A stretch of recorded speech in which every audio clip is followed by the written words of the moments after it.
Welcome to this part 2 discussion about the osteology of lower limb. In the first part, we talked about the hip bone and the femur, and in the second part, we'll be taking care of the bones of the leg and foot. So, as I already mentioned, that these discussions are mainly targeted to the PGME examination, so we don't have to look into every precise attachment. We are just looking at the important attachments from the exam point of view and some questions, which some clinical questions which can be derived from there. So let's again start with the ossification first. Now, as you can see in the picture, you're looking at the tibia and the fibula bone.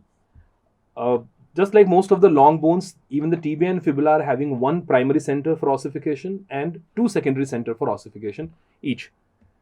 So if I go with the tibia first, so we have a primary center for ossification in the shaft of the tibia. So get one PC, one primary center. And this primary center, it appears in the 6th week of intrauterine life.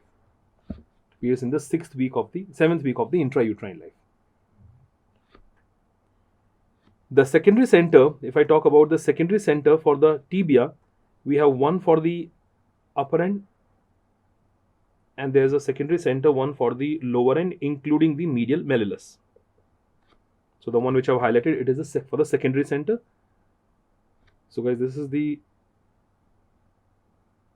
secondary center for the upper end, and we got a secondary center for the lower end. And the timing goes like, if you look at the upper end, it appears just before birth. Yeah. The secondary ossification center for the upper end of tibia, it appears just before birth, and it fuses by the age of 17, 18, 17th, it is fused. Whereas if you look at the lower end of the tibia, it again appears close to birth only again, but yeah, I can say first year, so it is later than the upper one. First year, and the fusion for this takes place again at the age of 70. Now this kind of resembles any other long bone that we have: primary center for the shaft, secondary center for the ends, and then you can see the upper end usually is having the center which is appearing first, and the secondary center for the lower end which is appearing later. But this is a bit different in case of fibula. Now what is different in case of fibula? If I go with the shaft first, once again, just like tibia only, we have one primary center for the shaft of fibula, and that primary center, it appears in the 8th week of intrauterine life. Coming to the interesting part, if you look at the secondary center of ossification for the fibula for the upper end and for the lower end, let me mark that first.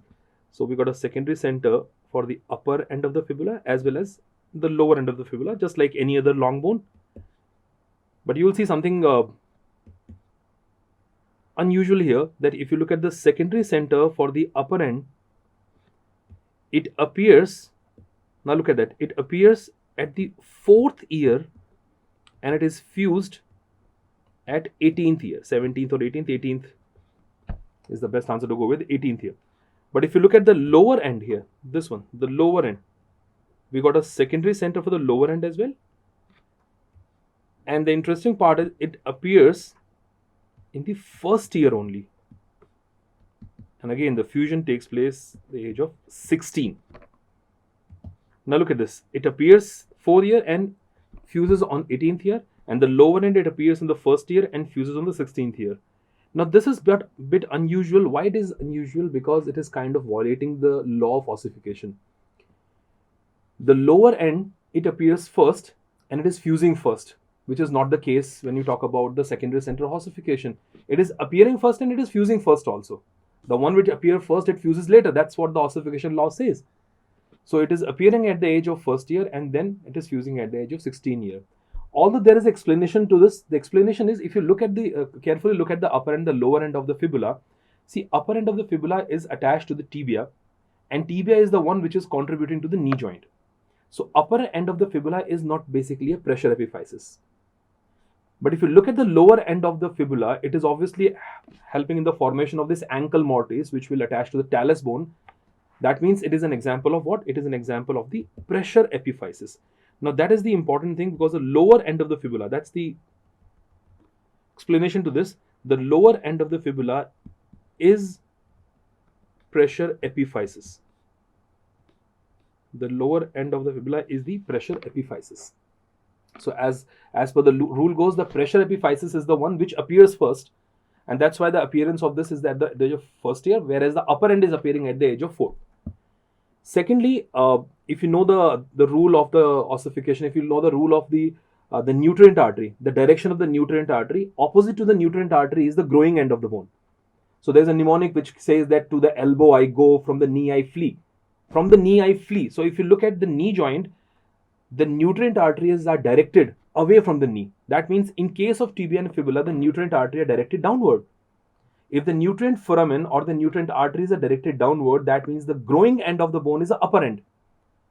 So fibula upper end is a growing end, and that's why the fusion is later. Obviously the growing end will fuse later, that's why we call it growing end here. So that is a kind of explanation for both the upper and lower end. The lower end, it appears first, the secondary center appears first, because this one is a pressure epiphysis and not this one. And why upper end is fusing later? Because the upper end of the fibula is the growing end of this bone, because the nutrient artery is directed downward and the growing end is the upper end of the fibula. So this is an exception that you should remember about this, the fibula bone here.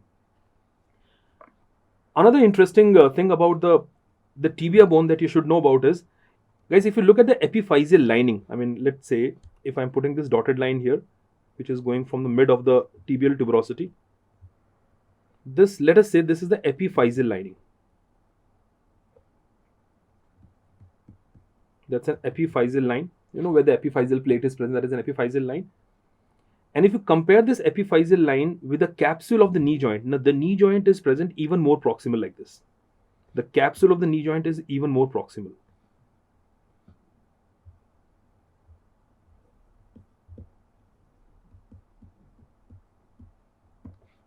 The reason I'm telling you this, because upper end of the tibia is the most common site for the acute osteomyelitis. Upper end of the tibia, this upper end of the tibia is the most common site for the acute osteomyelitis. But thankfully the capsule of the knee joint is attached even proximal to the epiphyseal lining. And that's why the knee joint is not affected in this case. Though the upper end of the tibia is the most common site for the acute osteomyelitis, but because the capsule of the knee joint is attached not distal but proximal to the epiphyseal line, that keeps it out of the epiphyseal line, or that the growing end region, and that, from that epiphyseal plate region, and that keeps the knee joint safe from the osteomyelitis thing. So that is another important thing that you should know from this tibia and fibula. So this is a bit about the ossification of the bone and some other thing. Let us now talk about the attachment on the tibia and the fibula. Now when you look at the upper end of the tibia and fibula, there are some important tubercles and tuberosity there on which you should know the attachment. As I already said in part 1 also, that the upper end of these long bones is automatically, it's an important part. So just like the femur upper end, there were like a lot of attachment was present on the greater and the lesser trochanter, and even on the upper in the gluteal tuberosity and pectineal line. Similarly here, the upper end of the tibia, and even in fact for that matter even fibula also is far more important than you know about the lower end of the same bone. Now what you see, you're looking at the anterior aspect right now. That's an anterior view. Let me write that. This is the anterior view.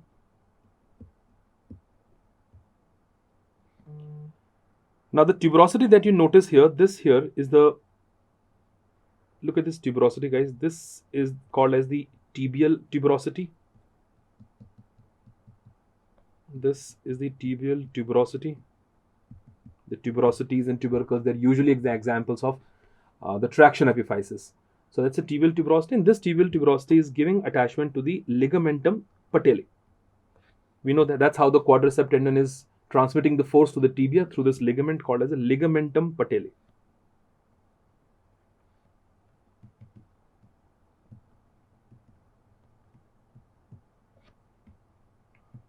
So that's where the ligamentum patellae is attached on the tibial tuberosity. Although we can divide the tibial tuberosity in two parts, the smooth part and the rough part, but we don't have to go into that detail. Now, if you look toward the lateral side, I mean, we're looking at the condyles of the tibia. This is the anterior aspect of the tibial condyle, and anterior aspect of the lateral tibial condyle, and that's a medial tibial condyle. Now, if you look at this anterior aspect of the lateral tibial condyle, you will see a tubercle present over there, the one which I marked here, guys. This here is called as the Gerdy's tubercle. This tubercle is referred as the Gerdy's tubercle. And what is the importance of this Gerdy's tubercle? This is the attachment of very, very important, that is iliotibial band or iliotibial tract. I'm sure you all know what is iliotibial band. It is a thickening of the fascia lata of the thigh on the lateral aspect, and that's how this iliotibial band is going attached to the lateral surface of the lateral tibial condyle, but to the anterior aspect of lateral tibial condyle. And this iliotibial band is important because it is giving attachment to gluteus maximus and also to the tensor fasciae lata muscle. So when those muscles contract, the iliotibial band also get taut, and the effect can be seen on the knee joint also, because the iliotibial band gets attached ultimately to the Gerdy's tubercle, which is on the anterior surface of lateral tibial condyle. If you look at the medial surface of the tibia, now you can feel the medial surface of the tibia. It is a subcutaneous surface. When you feel the bones of the leg, you can see the medial surface of the tibia can be felt, because there is no attachment that is present on the medial surface in most of the aspect. So this here is a medial surface, and that is subcutaneous. That's the medial surface, and this is the subcutaneous surface of the tibia bone. So you can feel it. But there is one very, very important attachment to be seen on the same medial surface, but close to the upper end. So that's the only part of the medial surface where we have some muscles attached there, some tendons attached there. So we have a tendon of the sartorius, gracilis, and semitendinosus attached all together here. Let me write that. This is for the sartorius. We got the tendon for the gracilis muscle, and then we have for the semitendinosus. Now I hope you note that there is something special about these attachment here. Usually the different compartment muscles, they have a different insertion also. The anterior muscle goes usually toward the anterior aspect, the posterior toward the posterior aspect. But that is not the case here.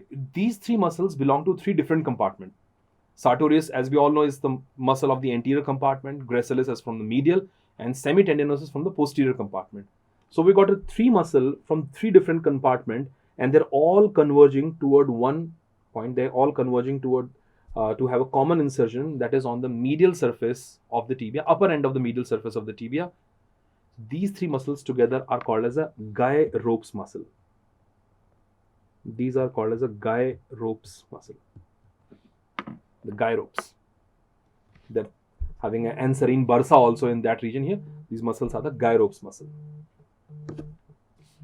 Well, the point is, guy ropes, what do you mean? What is the meaning of the guy ropes? It's a ropes of a tent. I mean, if you look at the tent, there is a pillar in the center, and that pillar is kind of supported by the three ropes which are running in three different directions here.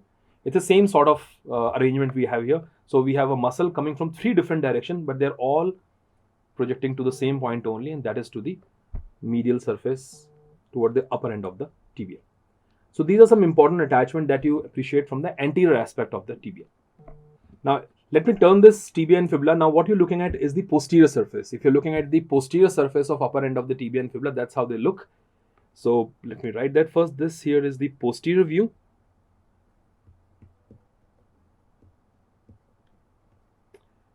Okay, what is to be noted here, guys?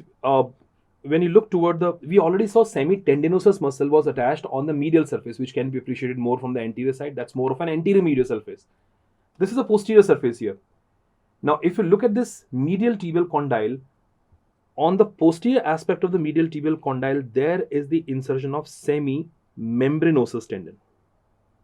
So this is the site where the semimembranosus tendon will come and attach here. There is something very important to understand from here. Semimembranosus tendon is seen, which is attached to the posterior surface of the medial tibial condyle.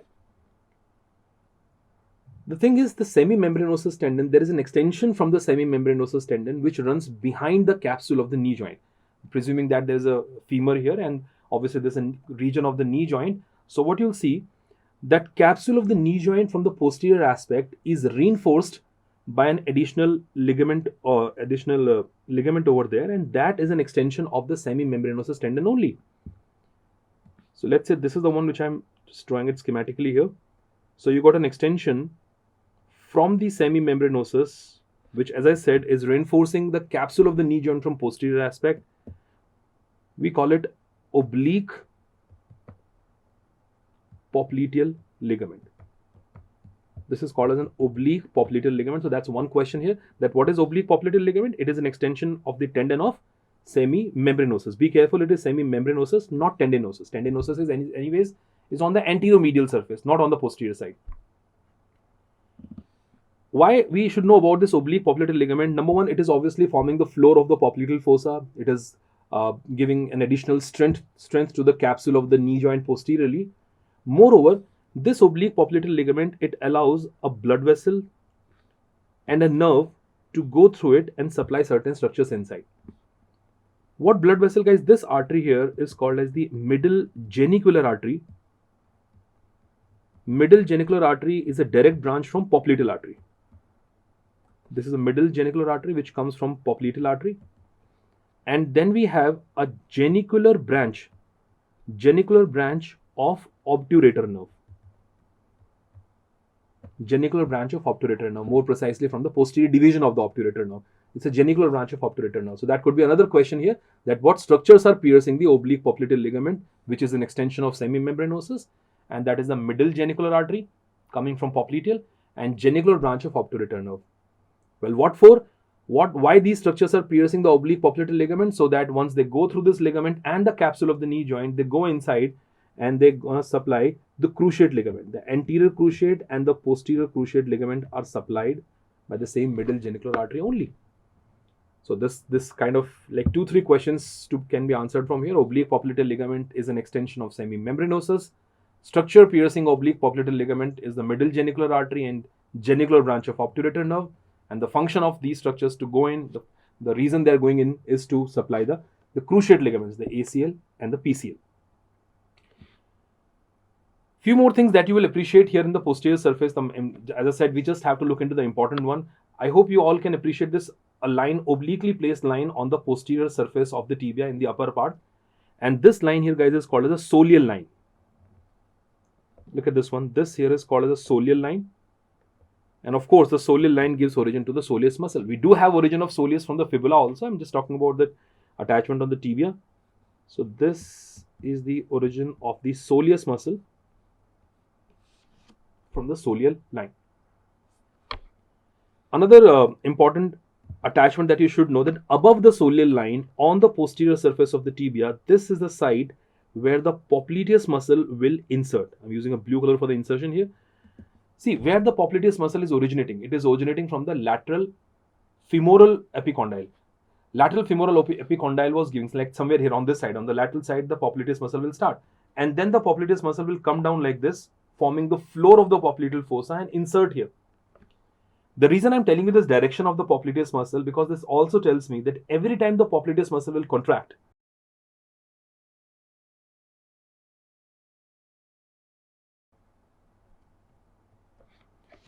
the reason you should know the attachment of the popliteus muscle here above the soleal line, because knowing that the origin of popliteus is coming from the lateral side, from there, from the femur, and then it is coming toward the popliteus muscle. So every time this muscle will contract, obviously it will pull the tibia and fibula in this direction. That means it is causing what rotation? It is causing the medial rotation. It is causing the medial rotation of tibia and fibula. Now, in locking and unlocking of the knee joint, when we talk about locking and unlocking, if the tibia and fibula are stable, so locking and unlocking are described with respect of the femur, with respect to femur. Like medial rotation of femur, we say it is locking, and lateral rotation of the femur is called as unlocking. Right? But let's say if the foot is in non-weight bearing position, so then we'll talk about the movement of tibia and fibula and not the femur. So if I say medial rotation of femur, it is equal to the lateral rotation of tibia and fibula.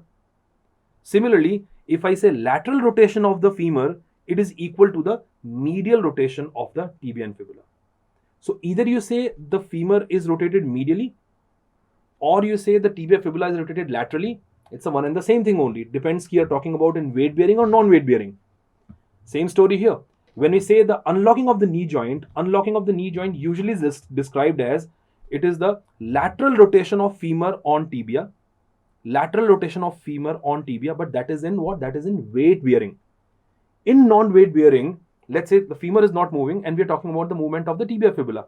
So we'll not say the lateral rotation of the tibia, we'll say the medial rotation of the tibia. It is just like the lateral rotation of the femur only, but that is the description in the non-weight bearing. All in all, popliteus muscle contracts and that causes the rotation of the tibia medially, and that is what is happening in the unlocking, and that's why the popliteus is also called as the muscle of unlocking muscle of the knee joint is popliteus, whereas the locking muscle is the quadricep muscle. More precisely, it's the vastus medialis. Now, in the osteology of the lower limb, it is also important to understand that what structures are present in the intercondylar area. Now, what you're looking at right now, guys, is you're looking at the tibia and the fibula from the superior view. That's a superior view of the tibia and the fibula. So you can see the medial tibial condyle, you can see the lateral tibial condyle, and obviously you can see the upper end of the fibula also. So just for the orientation sake, first, this picture is having, here is the anterior. You can see the tuberosity over there, the tibial tuberosity tells you that is anterior. This is posterior here, and we got a lateral and medial, which can very easily be identified just by looking at the tibia and fibula only. So that is lateral and this is medial. This area in between is called as the intercondylar area. Now, between the two condyles, we have an intercondylar area, and you can see the two elevations in between. We call them intercondylar eminence. Now, there are certain structures which are arranged in a sequence in the intercondylar area, which is a very good question to be asked. Well, if you look at the medial meniscus, let me start with that. I'm going to draw this thing for you. The medial meniscus anterior horn will lie in this manner, whereas the posterior horn, that's how the medial meniscus is. I'm writing MM for the medial meniscus. Whereas lateral meniscus is more circular. It's a smaller but more circular. So when you look at the lateral meniscus, the anterior horn and the posterior horn are more approximated toward each other. So that is how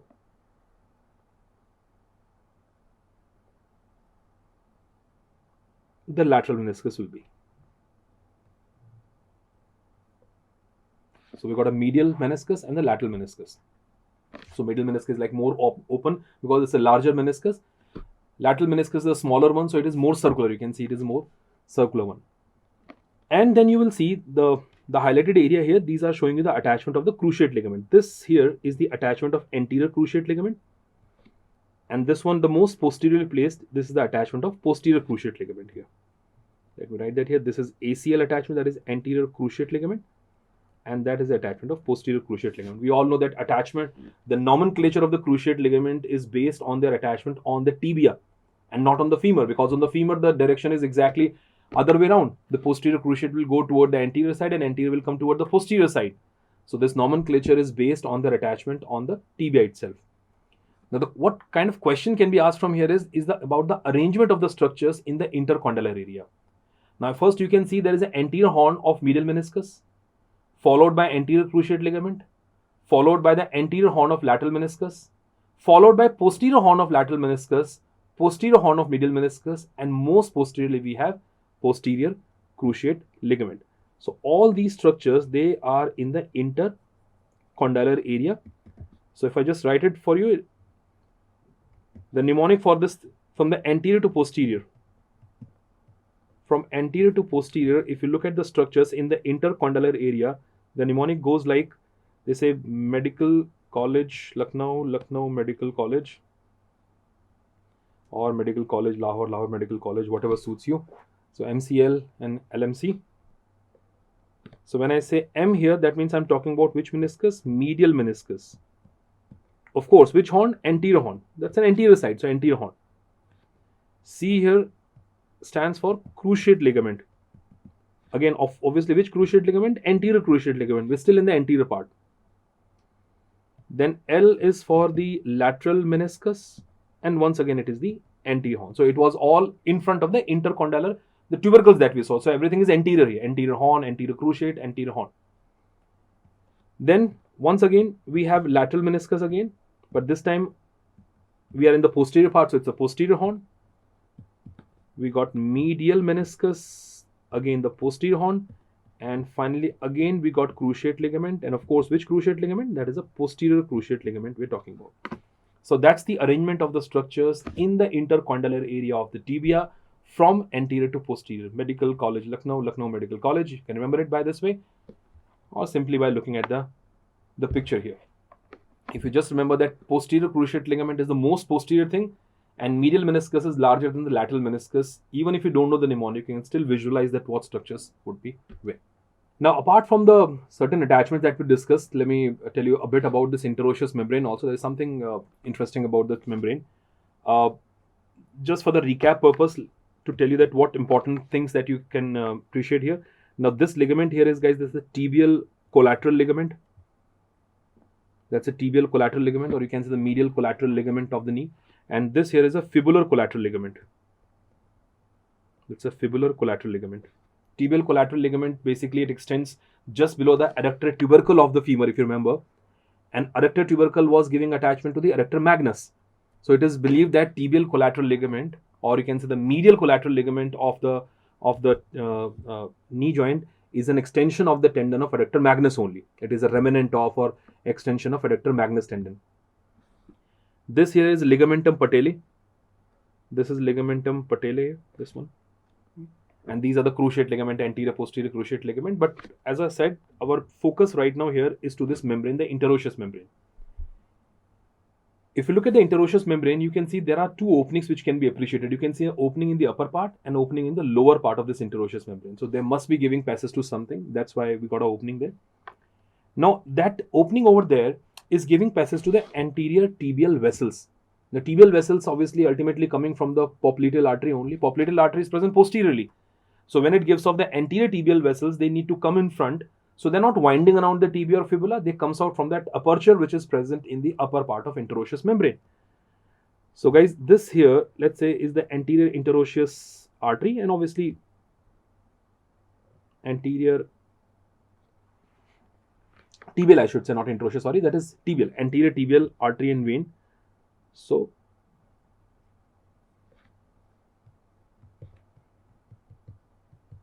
anterior tibial vessels are seen coming out from that aperture here.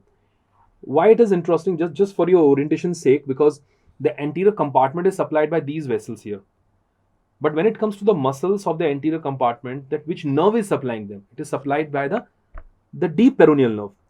Now, how deep peroneal nerve reaches the anterior compartment? Well, that is not reaching here from this opening here. As we know that common peroneal nerve, the common peroneal nerve, which is somewhere behind, it winds around this neck of the fibula. And once it winds around the neck of the fibula, this is the one which is giving off the deep peroneal nerve for the anterior compartment, and superficial peroneal nerve supplying the lateral compartment here. So the nerve here is what? This is the deep peroneal nerve. This one is superficial peroneal nerve.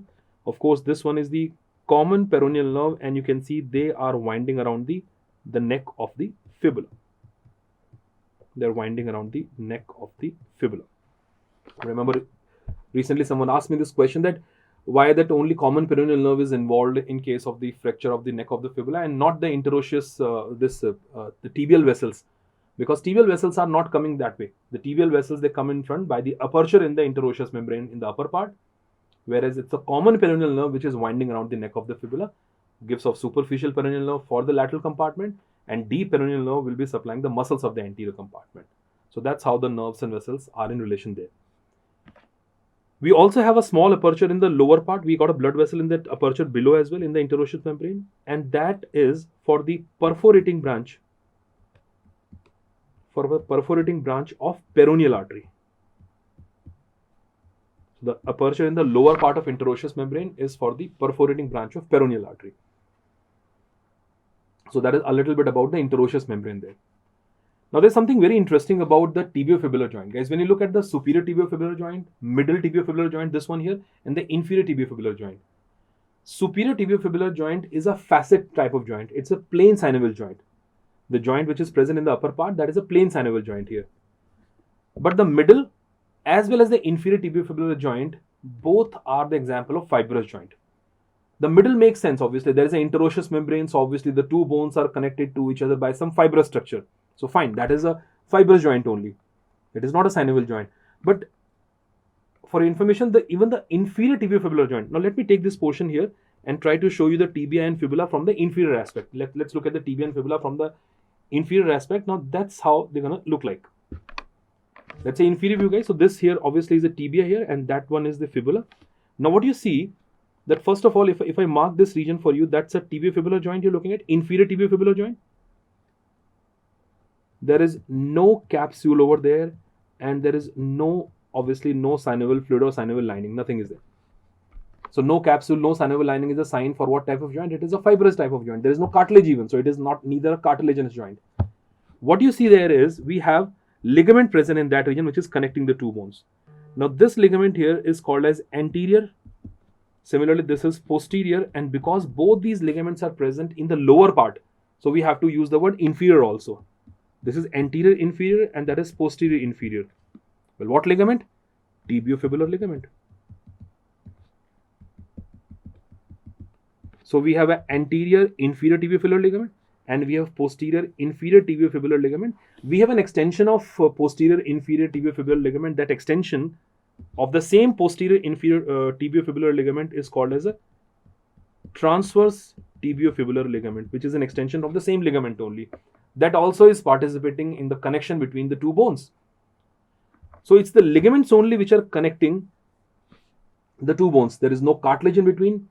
There is no capsule. There is no synovial lining. So obviously it is a type of a fibrous joint. So looking at these ligaments, we can say that inferior tibiofibular joint is a type of syndesmosis. Syndesmosis, which is a variety of the fibrous joint only. It is a variety of the fibrous joint only. It is a syndesmosis. Middle tibiofibular and inferior tibiofibular is an example of syndesmosis. Superior tibiofibular, if you want to write that, superior tibiofibular is an example of plain synovial joint. And if I just try to compare it with the radius and ulna, superior radioulnar joint and inferior radioulnar joint, they are different. Like superior radioulnar joint and inferior radioulnar joint, they are the pivot type of joints. They allow this pronation and supination. So they are the pivot joints. Middle radioulnar joint is again, we have interosseous membrane. So that is again a fibrous type of joint. Middle radioulnar is also fibrous. So that again could be a good question to be asked, especially on the inferior tibiofibular joint. It's a type of a fibrous joint, syndesmosis. Now coming to the skeleton of the foot, we got to be very precise about that, what kind of questions can be asked from this part, and because you cannot go into the details of every bone in the foot. So we'll be looking at the articulated foot only, not the individual bones for that matter. And we got to look at important tuberosities and tubercles which are providing attachment to some important muscles coming from the leg. As I said in my regular lectures also, that when it comes to the sole of the foot, for the PGMA exam point of view, you should remember the name of the layer of sole, the muscles in the present in the layer of the sole, and then innervation. Not too much about their attachment. But there are, as I said, certain muscle which are forming the sling for the plantar arches, like tibialis posterior, tibialis anterior. We got flexor hallucis, digitorum longus. So how exactly these muscles, most of these tendons are reaching the foot, certain muscle which are inserting onto the dorsal aspect, and some other few things here and there about certain ligaments that we need to talk about. So as I said, we got to keep it very precise. So just for the nomenclature sake, first you're looking at the dorsum of the foot, guys. This here obviously is the talus bone. You can see this is the talus. There's the calcaneum on which the talus is placed. In front of the calcaneum, you can see the cuboid bone. So there's a joint that is calcaneocuboid joint, which is a type of a saddle joint. The calcaneocuboid is a type of a saddle joint. Here we have a navicular, the joint which is present between the head of the talus, navicular, and then on the undersurface we have a calcaneum also. So that's a talocalcaneonavicular joint, one of the example of ball and socket joint, the talocalcaneonavicular. In front of the navicular, there are three facets for the cuneiform. As you can see, this here is a medial cuneiform. I'm writing MC here. That is an intermediate cuneiform. And this one here is a lateral cuneiform. And you should know, out of all these three, the medial cuneiform is the largest, though it doesn't look like in this picture because it is having more extension to be seen from the medial side. Medial cuneiform is the largest cuneiform here. This one is the largest cuneiform, and intermediate is the smallest. Intermediate cuneiform is the smallest of three. The reason I'm telling you about this cuneiform is because if you look at the second metatarsal, guys, please pay attention to the second metatarsal. you can see the second metatarsal is the longest metatarsal. You can appreciate that from the picture only. It is the longest metatarsal. Well, one of the reason is because the intermediate cuneiform is short, so it has to come more proximally. So it is the longest metatarsal. Secondly, because the intermediate cuneiform is short, so you can see a kind of socket which is formed here between the base of first and third metatarsal and the median and lateral cuneiform. So this sort of socket which is formed here will keep the base of the second metatarsal very fixed in its position.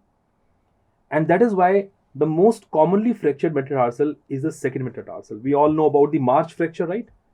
When we say March fracture, we talk about the fracture of the second and the third metatarsal. And most commonly is the second. We got the two reasons for that, and both the reasons are in front of you. One, second metatarsal is the longest. And number two, the second metatarsal, if you look at the base of second metatarsal, it is the most fixed. So being a most fixed and the longest metatarsal, it is also easily fractured. What else? What other important attachments that we can appreciate from this? Let me just rub this off. Well, as I said, certain muscles which are coming from the leg and receiving their insertion, few on the dorsal surface and many on the plantar surface. And we are more concerned about the muscle which are helping in the inversion or eversion movement, because those muscles are not only the plantar and the dorsiflexus, they are also helping in the inversion eversion movements.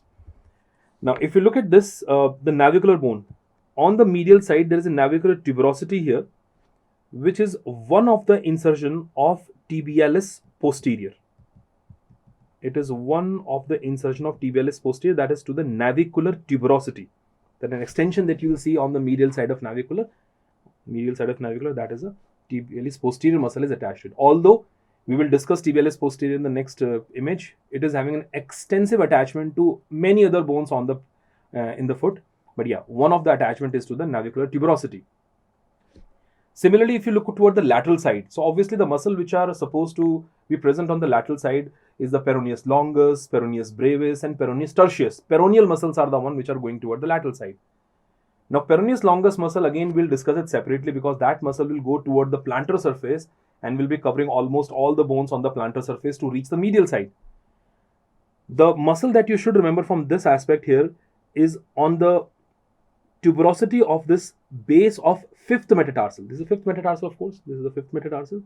So this tuberosity on the base of the fifth metatarsal, obviously toward the lateral side, is for the insertion of peroneus brevis, whereas on the dorsal surface here, we have insertion for peroneus tertius. The peroneus tertius. So this is interesting to understand this, that peroneus brevis, we all know that it is a muscle for the eversion, it is a muscle of the lateral compartment. So it is attached to this tuberosity which is toward the lateral side on the base of the fifth metatarsal. Peroneus tertius muscle, though it is a muscle of anterior compartment, it is a muscle of the anterior compartment, but it is also inserted on the same fifth metatarsal. Yes, it is on the dorsal surface, but on the fifth metatarsal only. And that's why the muscle is not going straight down, it is actually going toward the lateral side, and thereby it can also help in the eversion of the foot. So apart from peroneus longus and brevis, which are lateral compartment muscle, definitely helping in the eversion of the foot, even peroneus tertius can also partly help in the eversion movement. Tendocalcaneum, the calcaneal tendon, we all know that it is attached to the posterior surface of this calcaneum bone. This is a site where we have the calcaneal tendon. Calcaneal tendon, we all know the tendoachilles. It's a cumulative tendon for the gastrocnemius, the soleus, and the plantaris, and that is attached to the posterior surface of calcaneum. Another important attachment. If you look at this talus bone, guys, the talus bone, can you see those tubercles of the talus behind? And there is a groove in between. Now, this groove in behind this talus bone is providing the passage to the tendon of flexor hallucis longus. Now, you got to keep this flexor hallucis longus tendon in your mind, because there are two important bony prominences to which you see the relation of this tendon. Like one, you can see it is giving between the two tubercles of talus, the FCH, the FHL tendon is going down.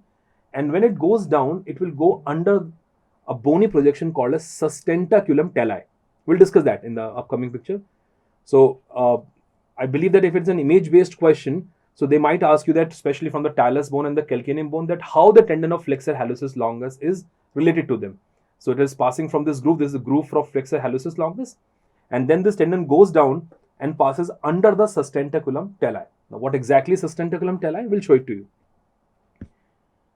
Another important the clinical thing that I should tell you here is that there is a ligament which is present here called as a bifurcate ligament. When you see the dorsum of the foot, there is a ligament called as a bifurcate ligament, which is originating from this non-articular surface of the calcaneum on the superior aspect here.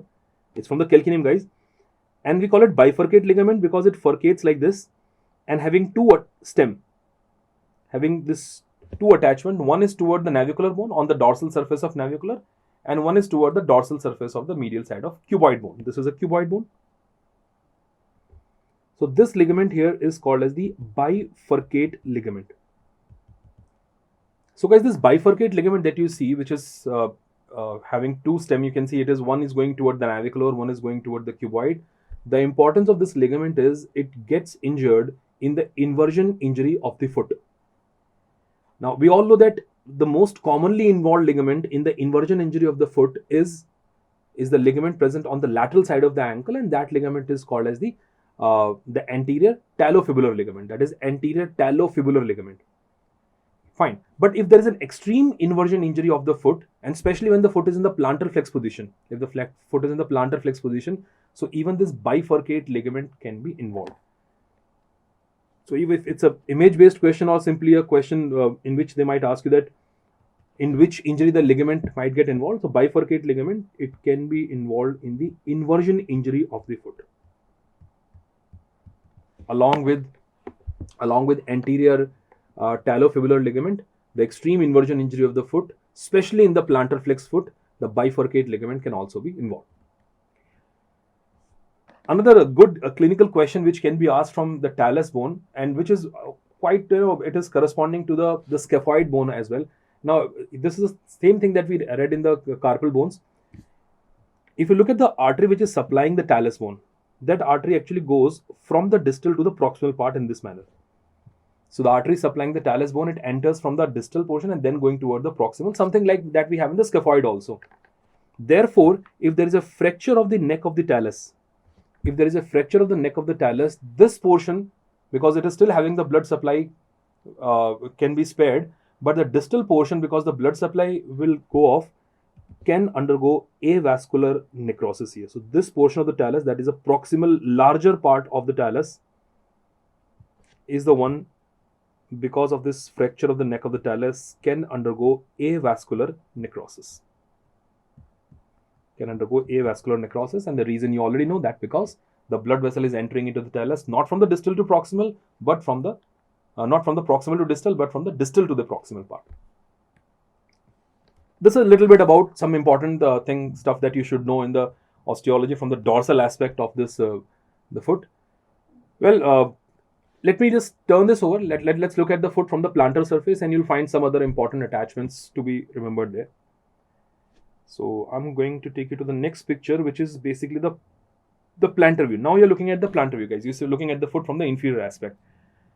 2-3 things to be noted here, guys. First of all, look at the calcaneum bone, and can you see this medial projection of the calcaneum here, which is sustaining the talus bone? That is the talus bone over there. So it is sustaining the talus bone, and that's why we call it sustentaculum tali. So we call it sustentaculum tali. Let me mark it here only. This extension is called as the sustentaculum tali. So it's a part of calcaneum bone, but the tali word is into it because it is sustaining the talus. So we call it sustentaculum tali. Another very important thing to be noticed from the plantar surface is, now what bone is that? This is obviously the cuboid bone, the one toward the lateral side. Now I hope you all can appreciate this groove in the calcaneum bone, in this cuboid bone. Now this groove is very important because, as we know, peroneus longus and peroneus brevis, we already discussed that peroneus brevis is attached to this tuberosity there, to the fifth metatarsal. No harm in marking that again. So this was the point where the peroneus brevis was attached. Peroneus tertius, we already said it is on the dorsal aspect of the same metatarsal toward the base. But peroneus longus tendon, when it comes from the lateral side, when it descends downward from the lateral side, that peroneus longus tendon will go through this groove of the cuboid bone, will go toward the medial side and attach to the base of first metatarsal and also to the medial cuneiform. This is the peroneus longus tendon which is going through the groove. There is a groove which is present on the plantar surface of this cuboid bone, and ultimately this tendon moves through this plantar surface and reach the base of first metatarsal. There is a base of first metatarsal and also to the medial cuneiform. So the muscle which is the muscle of the lateral compartment of the leg, when it comes down from the lateral side, you can see it is ultimately inserted to the bone which are very much toward the medial side. And that makes the peroneus longus a very, very strong inverter, because you can see the muscle is coming all the way down and then going toward the medial side. And that's why the muscle contract, it can bring the entire foot, produces a lot of torque in that region and bring the foot into the everted position. So very, very strong inverter because of this extended insertion going toward the base of first metatarsal and medial cuneiform. And a similar kind of thing, similar kind of approach or extended insertion is also seen by one of the inverter muscle. This is everter, also seen by one of my inverter muscle, that is tibialis posterior. Let me use a different picture to tell you more about the tibialis posterior, that how it reaches the bone. I would say from the exam point of view, this groove is very important. They might ask you that what is present in this groove here, and then about the peroneus longus tendon, that where it is inserted. So it is not inserted to these metatarsal. I mean, when you think about it, on the lateral side, we think about, okay, they should be going towards some lateral metatarsal. But no, when they go downward, they go toward the medial and to the most medial metatarsal, that is the base of first one. Now, if, let me use another picture, the same picture exactly, but this time to describe you about the muscle, that is tibialis posterior muscle. Now, before that, you already know this here is sustentaculum talli, and that is a navicular bone. Now, on the plantar surface, guys, please listen to this. On the plantar surface, between the sustentaculum talli and navicular, there is a ligament here. There is a ligament which is stretching in between the two, which is supporting the head of the talus. Look at that. The blue thing there is the head of the talus only. So this ligament is supporting the head of the talus, and we call it the spring ligament. This here is a spring ligament. Based on its attachment, you can say it is also called as a plantar. Obviously, it's a plantar surface. Plantar calcaneonavicular ligament. This is plantar calcaneonavicular ligament. It is present on the plantar surface, extending from sustentaculum talli, which is a part of calcaneum only, to the navicular bone. Plantar calcaneonavicular ligament. And this ligament is very, very important because this ligament supports head of the talus. This ligament supports the head of the talus. It is a major ligament of the medial longitudinal arch, the spring ligament. They do ask about the attachment of the spring ligament. Well, as I said, my motive here is to tell you about another important muscle. Like we saw coming from the lateral side and all the way going toward the medial side was peroneus longus. Now the muscle that we'll talk about, which will come from this medial side and then will go toward the lateral and other bones, in fact, in that region, is the tibialis posterior. Now this muscle, the tendon of this muscle is having an extensive attachment, and this again could be a very good question, that to which bone it is attached and to which bone it is not attached. Tibialis posterior, let me use a thicker marker for that. Tibialis posterior tendon, first of all, what you'll see, it will be seen attached to the medial margin of the sustentaculum talli. Guys, look at this. Tibialis posterior tendon coming from this side, it is attached to the medial margin of the sustentaculum talli, not below the sustentaculum talli, not this groove. Because this groove that I left over there, this one here, is giving passage to the tendon of the same flexor hallucis longus. Just to remind you, flexor hallucis longus, let me take you back what we said here. Look at that. Flexor hallucis longus was present between the tubercles of the talus bone. I told you it goes down, and when it runs on the plantar surface, that's what we just said, it is seen passing from this groove which is present below the sustentaculum talli, below. Because on the medial margin of sustentaculum talli is the attachment of this tibialis posterior. Not only this, tibialis posterior tendon will go further, will support the spring ligament from its plantar surface. Another function, they might ask you this also. that spring ligament is supported from its inferior aspect by which tendon? So head of the talus is supported by spring ligament, and spring ligament is supported in turn by the tendon of tibialis posterior. So let's say, if they say apart from spring ligament, what other structure can support the head of the talus or supporting the head of the talus from the inferior aspect? If the ligament is not in the option, you can always go with the tendon of tibialis posterior. Then what you'll see, we already saw that tibialis posterior is having an attachment to the navicular tuberosity, that is a navicular bone, so it goes to the navicular bone. It gives some extension to this cuboid. I'm keep highlighting these bones and keep drawing it as well. So it is giving an extension to the cuboid as well. It gives attachment to the base of second, third, and fourth. Second, third, and fourth. Second, third, and fourth metatarsal. And all cuneiforms also. All cuneiform also. This one also. So I better draw it like this. This one, this, to medial cuneiform, to the lateral, and also to the intermediate cuneiform. So you can see, basically, in simple words, what we can say, the question is asked about the attachment of tibialis posterior. It is attached, the tibialis posterior, it is inserted to all tarsals, except which one? Except talus. And well, there is no surprise for that. We know that talus bone is not receiving any tendon. Talus is one of the bone which is not having any muscle attachment. Ligaments are attached to it, but there is no muscle attached to it. So all the tarsal bone, if you look at this starting from here, we saw it is attached to the medial surface of sustentaculum talli. So calcaneum, to the cuboid, to the navicular, all the three cuneiform. So it is attached to all the tarsals except the talus. And it is also attached to all metatarsals, except which one? Except first and last. Except the first one and the fifth one.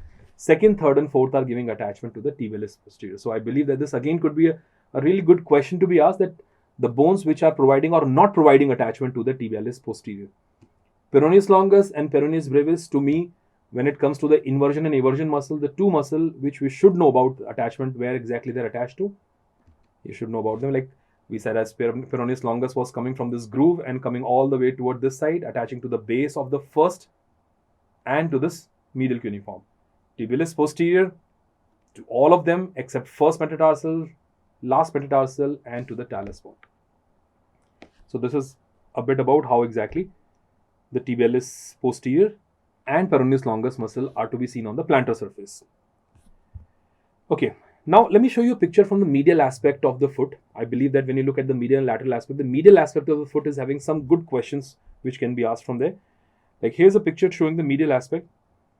And let me remind you of something that we already discussed. Now you're looking at a calcaneum bone, and here's the projection we talked about, guys. This here is the sustentaculum talli. This here is sustentaculum talli. I'm just marking it again. This is the sustentaculum talli. You can see it is supporting the talus. Undoubtedly, this here is a navicular bone, right? Let me highlight that also. And we just talked about the ligament. The spring ligament or the plantar calcaneonavicular ligament was something present in this way. This was the plantar calcaneonavicular ligament. Plantar calcaneonavicular ligament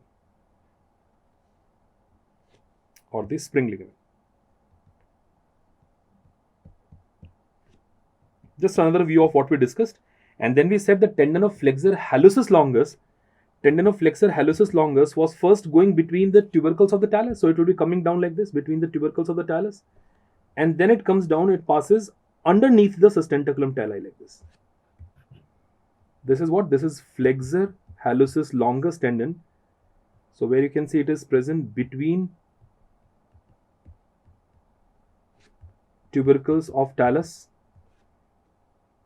And this here it is present below. It is present below sustentaculum talli. So it is not attached to it, it is passing underneath it.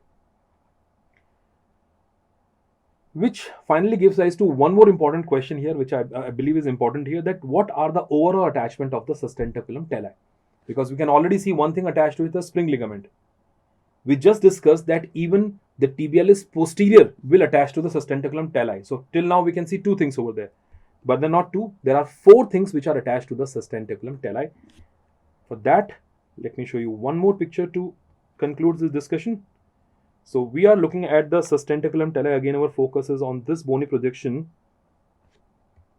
Well, one is obviously the spring ligament. I'll just keep drawing it until it is. One is a spring ligament, which is to the most anterior part here. Then you will see tibialis posterior, which is attached to the medial margin. And there is another ligament here coming from this talus bone only. We call it medial talocalcaneal. It's a medial side only, medial talocalcaneal ligament. And we have a superficial fibers of the deltoid ligament which are attached here. The deltoid ligament is one of the strongest ligament that we have in the body. It's a huge triangular ligament we got, and the middle fiber, the superficial fibers, are the one which you'll see also attached to the sustentaculum tali like this. So even if you don't remember the sequence, that doesn't matter. What you need to remember, the structures attached to the sustentaculum tali include: number one is the spring ligament. Number two, on the medial margin, we have attachment of tibialis posterior, one of the attachment of tibialis posterior. Behind that, we have attachment for the medial talocalcaneal ligament.